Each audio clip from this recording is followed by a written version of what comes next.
Hi, I'm Deanna from Rational Educator, and today I want to talk about something that I've mentioned on the podcast quite a few times, and that is that private schools are not always better and rarely better than public schools in terms of the Marxist ideology that is being taught.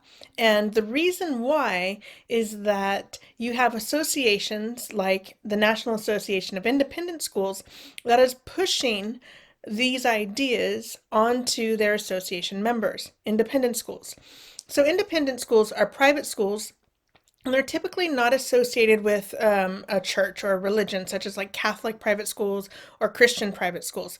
These are independent schools or preparatory schools that are independent of any other sort of association. And they're throughout the country. And this is the National Association for these types of schools. And what I want to show you is that this sort of idea of diversity, equity, and inclusion, Marxism really, is prevalent throughout their trainings and their professional development for teachers, administrators, and even school boards. The private schools have their own boards, just like public schools, so a lot of the structure is the same. And just like doctors and lawyers, teachers have to do professional development regularly to stay on top of current pedagogy and trends in education.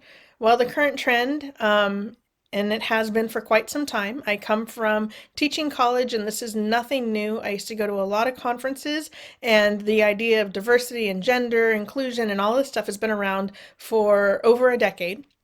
And it has been prevalent in these conferences for a very long time. And so let's just kind of take a look at the types of things that independent school teachers, principals, and boards have an opportunity to get their professional development through this national organization. And so the scrolling bar on top here, you can see that they have an annual online conference. But they also have an annual online conference for people of color. So that tells you right off the bat that race is something that is very important to them. And because it's education, and you can probably guess the types of things that they're going to be thinking about, critical race theory is the main issue. And so I'm going to go into this participate window here.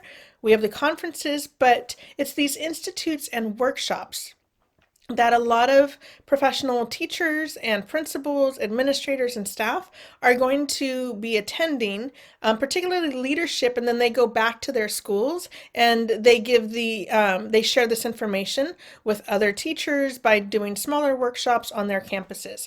So there are 5 different offerings right now through NAIS: the Online Leadership Through Partnership, the Online Inclusive Schools Network Institute, Online Diversity Leadership Institute, Online Institute for New Heads, and Online Equity Design Lab Grading for Equity.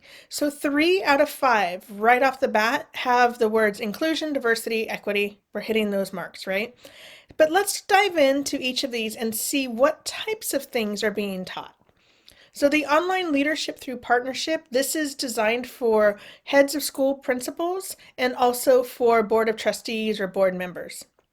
And the topics covered are what you would expect for such high leadership to learn in an institute: to understand the basics of nonprofit and independent school grievance, experience and learn the structure, strategies, and approaches to effective independent school governance, strengthen the overall board-head working relationship, and identify and discuss working styles and preferences while creating a constructive communication and support system. So that one seems pretty good.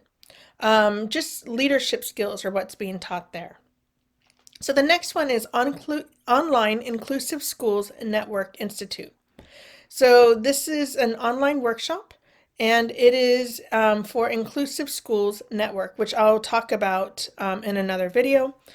This audience is anybody associated with the school. You can kind of look through here, and what we see are heads of school, division level administrators, counselors, diversity equity professionals, teachers, student services staff, co-curricular programs, paraprofessionals, athletic directors. I mean, everybody associated with the school is welcome to join here. And the topics covered are dimensions of gender, key terminology, and the spectrum framework for gender, climate assessment and making a case for gender education in schools, moving from perspective to practice and the pragmatics of creating gender-inclusive schools, a train-the-trainer curriculum to support institutional development and change, best practices for supporting transgender and other gender-expansive students, a legal webinar and advisory designed for private independent schools, a half-day workshop on gender at the intersection of race, power, and identity. This right here, intersection of race, power, and identity, that is Marxism. They're not even hiding it anymore. So anytime you see the words power and intersection and dealing with either race, gender, identity, ethnicity, that is Marxism. They are breaking everything down into two groups, victims or oppressors. And then the last one, ongoing professional and leadership development, is part of the National Inclusive Schools Network. So this one looks pretty bad, and it's the one that is open to everyone and everyone is encouraged to attend. Online Diversity Leadership Institute. So this one is for school leaders, faculty, staff, administrators. And so if you're a faculty leader, maybe you're a chair of a committee, this is designed for you. And the topics covered, it says DLI curriculum addresses the many dimensions of diversity to help you develop mindful initiatives and enhance ongoing efforts that support your institution's mission and commitment to continuous improvement. By examining and applying sound theory, best practices, and creative approaches to human interaction and organizational dynamics. Institute participants enhance professional competencies, build credibility, foster innovation, and plan strategically for building and sustaining school communities that maximize the potential for students and adults alike. So basically, this is all about diversity. And so let's look at another section of this particular workshop here. So if we look here, the Diversity Online Leadership Institute is a virtual leadership journey, 5-day institute. And scroll down to the bottom of this paragraph. It will cover critical topics such as strategic planning for DEI, gender and sexuality diversity, building an anti-racist climate and culture, and addressing DEI backlash and fatigue. So DEI backlash and fatigue, this is what they're calling parents being concerned that their children are being taught these ideas, that they are either a victim or an oppressor. Little kids, kindergarten, first grade, coming home from doing this exercise where they're all lined up on a line and they're told to step forward or step backward, shaming them in front of their peers. And so this DEI backlash and fatigue, they're learning how to address it. They're getting ammunition against parents. And we're seeing this more and more in the media as well. Let's look at the next one, the Institute for New Heads. So this is for new principals mainly. And so the topics covered: leading through a crisis, scenario planning, working with your board, knowing and building your team, financial planning, advancement, enrollment management, legal support. Those all sound great because you're going to be leading an independent school. You're in charge of budget. You're in charge of, basically running all of the school and being the liaison between the board and everybody else. But this last one, diversity, equity, and inclusion, is put in there because that is so important, along with maintaining a budget and leading through a crisis, which could be anything from a school shooting to, some other major crisis going on. We need to make sure that we get that Marxist rhetoric in there also. And then online equity design lab, grading for equity. This one might be my favorite. And by favorite, I mean the most horrific. So there is a backlash in education right now of meritocracy. If you grade on merit, that is racist, and that is the patriarchy, and it is a wretched system. So if you go home and you do your homework, or if you learn in class and you study and you take notes, you are racist because you are just buying into this racist system, this oppressive system. So let's look what participants will be learning in this particular workshop. Understand the history of our current approaches to grading and recognize the ways in which our continued use of those practices undermine equity and restrict how we want our students to experience learning and know what and how we want to teach. Learn equitable grading practices that are more accurate, bias resistant, and motivational. And envision the challenges and opportunities of implementing the practices into our own classrooms and contexts. Reflect on previous experiences and beliefs with grading and find connections and disconnections between those experiences and more equitable grading practices. Understand the action research process for teacher learning and develop a research plan to begin a cycle of prototyping, evaluating, and refining implementation. And then the last three are just ways to check in throughout the school year to see how things are going once you're putting these things into practice. So let's read some more of this language here. That they're improving grading, so critical in ensuring academic excellence and equity in classrooms. How did we arrive at our current grading practices and what ideals and beliefs in which they were based? So basically, this is going back and talking about how the grading system we use was created in the Industrial Revolution, and it's based on a meritocracy. And because all of that is, this sort of patriarchal, capitalist, white way of being in society, it is now racist and unequitable.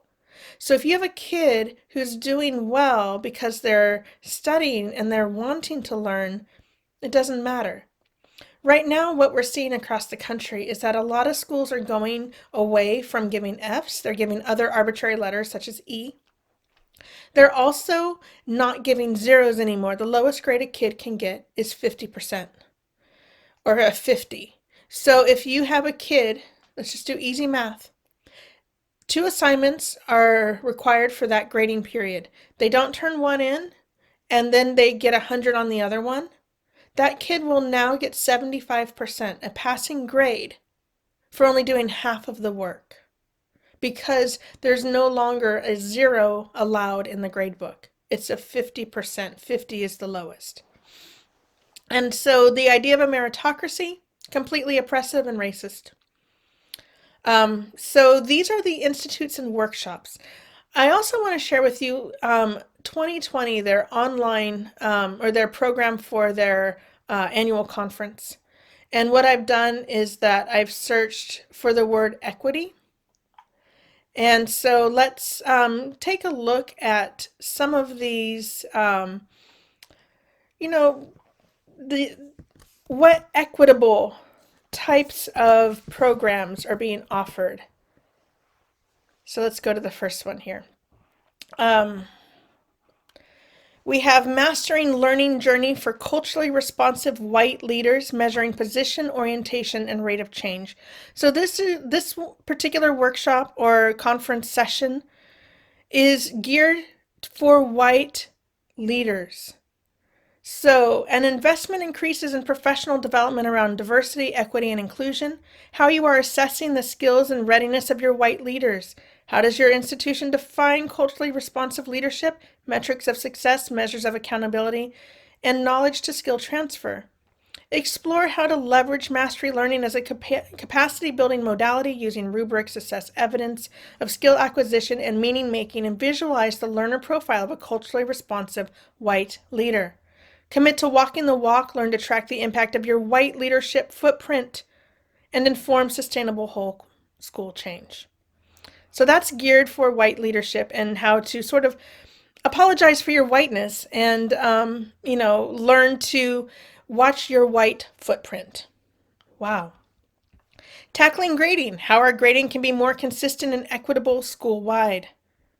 So this one relates to that last institute that we just talked about. And it says, even worse, many common grading practices created during the Industrial Revolution are imbued with institutional and implicit biases that undermine our equity work.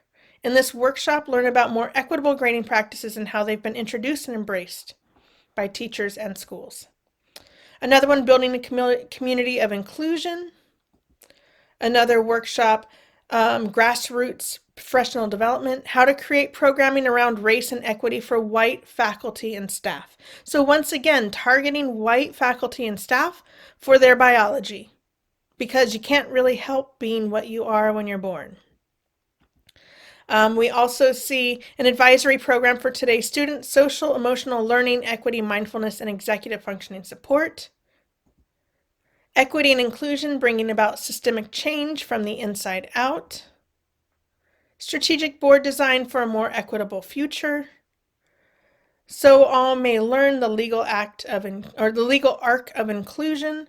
So these are the workshops at the conferences. These are the sessions that teachers have to choose from.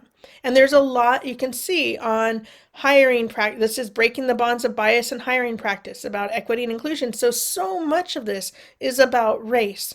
And you also see quite a bit about targeting white people on being white. So it actually sounds pretty racist. Disruptive development, coaching as a tool for culture change, supporting equity work to helping teacher leaders reflect on their own leadership practice. Growing capacity from the inside out, integrating diversity, equity, and inclusion into your school culture. Personal learning groups, identity focus, and build your school's equity, diversity, inclusion, and justice work. Real talk done right, engaging our social communities in critical conversations to foster inclusion. No grades, no problem inside a gradeless school. That's very equitable. What's your story? Teaching power, privilege, and poverty through counter story. Wow, that's very Marxist there. Equity and inclusion leadership for the 21st century. And these are independent schools. These are schools that are private. And in some cases, the tuition is very, very steep. And so you're paying taxes. So property taxes if you own a house. In some places, other taxes, sales tax goes towards education. And then you're paying more for private schooling, think that you're going to be able to insulate your kid from what's going on. And it's just not true. It's not happening. And so I just wanted to make this video to point out that the absolute best thing you can do for your kids is to pull them from school and homeschool. Find a way to do it. Find a learning pod, tutors. If you work full time, maybe you can work with another family or a couple other families, and you can teach in the evenings while they teach during the day. Find a way to make it happen. There are so many resources out there. It's definitely possible. And the only way to really make change in education, politics is, you can put your faith in it, but the minute there's a change in power, then it just goes back to what it was. If there is a change, is to hurt the system where it really counts, and that is in their pocketbook. Schools get paid, whether private or public, per student. Take your students out. Thanks for watching, and I'll see you next time.